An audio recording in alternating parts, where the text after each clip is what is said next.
आइए हमारे साथ एक बेहद खास मेहमान कार्यक्रम में हो रहे हैं शामिल सिट्रस एडवाइजर्स के फाउंडर संजय सिन्हा साहब। संजय सर, गुड मॉर्निंग, बहुत बहुत स्वागत है आपका।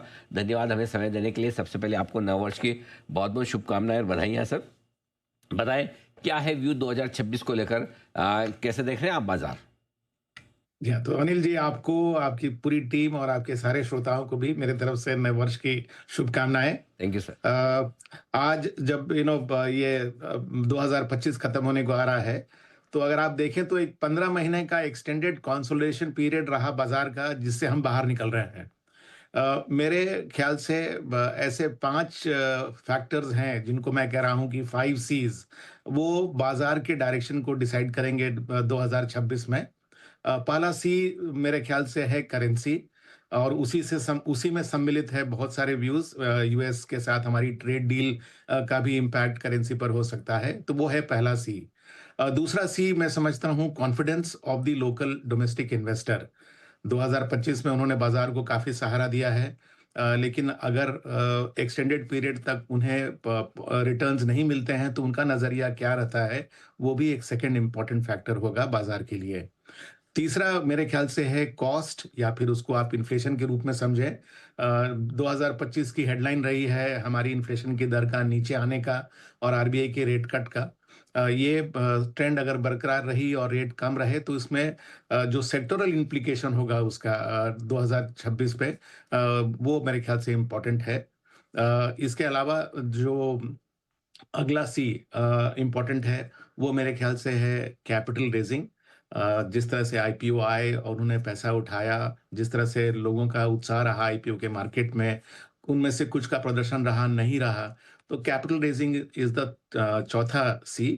एंड पांचवा सी, जैसा कि मैं शुरू में कह रहा था कि चूंकि हम कंसोलिडेशन के बाद निकल रहे हैं, तो मेरे ख्याल से एक तनाव सा बन गया है बाजार में एक ऊपर की तरफ जाने का। अगर उसमें हम अर्निंग्स ग्रोथ की अ, तिली लगा दें तो शायद 2026 एक एक्सप्लोसिव ईयर हो सकता है बाजार के लिए।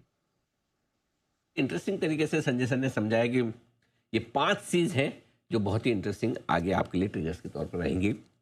अब बताएं सर, जो रिस्क हो सकती है 2026 में, कि वैसे सब ठीक लग रहा है, बढ़िया भी है माहौल, लेकिन क्या कोई खतरा है मार्केट के लिए?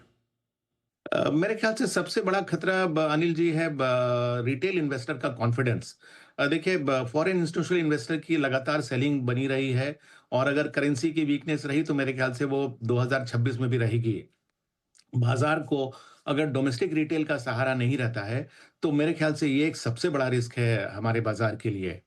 दूसरा रिस्क मेरे ख्याल से ये है कि ग्लोबल जियोपॉलिटिकल प्लेटफॉर्म पर अगर आप देखें, तो वॉर का असर बाजार पे बहुत ही क्षणिक रहा।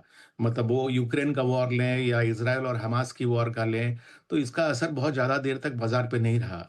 2026 में हमारे ख्याल से हमको कंप्लेसेंट नहीं हो जाना चाहिए। मान लीजिए कि कोई और फ्लैश पॉइंट अगर खड़ा होता है विश्व के किसी भी कोने में, तो हो सकता है कि उसका परिणाम बाजार पर हो।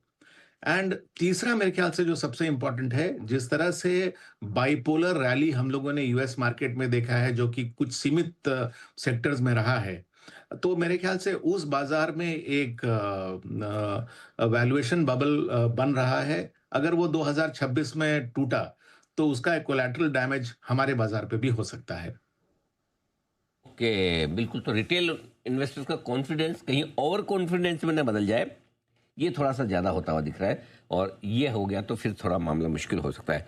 एक और चीज़ जो सर इस साल एफ आई की बिकवाली के सामने लोकल फंड ने खरीदा काफ़ी, लेकिन promoters, P funds, IPOs, offer for sale, ये जो बिकवाली हुई है काफ़ी, जिसने बाजार की जी। बढ़त को सीमित किया है, क्या लग रहा है सर आपको, क्या 2026 में भी ये समस्या रहेगी? हाँ, अनिल जी, मैं इसको बहुत बड़ी समस्या नहीं मानता, क्योंकि जिस तरह से डोमेस्टिक फ्लोज बाजार में आए, अगर वो इस तरह के ऑफरिंग में अब्सॉर्ब नहीं होते और सिर्फ लिस्टेड सिक्योरिटीज में ही जाते, तो शायद हमारा बाजार एक्सेसिव वैल्यूएशन की तरफ बढ़ सकता था। मैं समझता हूं कि 2026 में भी ये ट्रेंड बना रहेगा।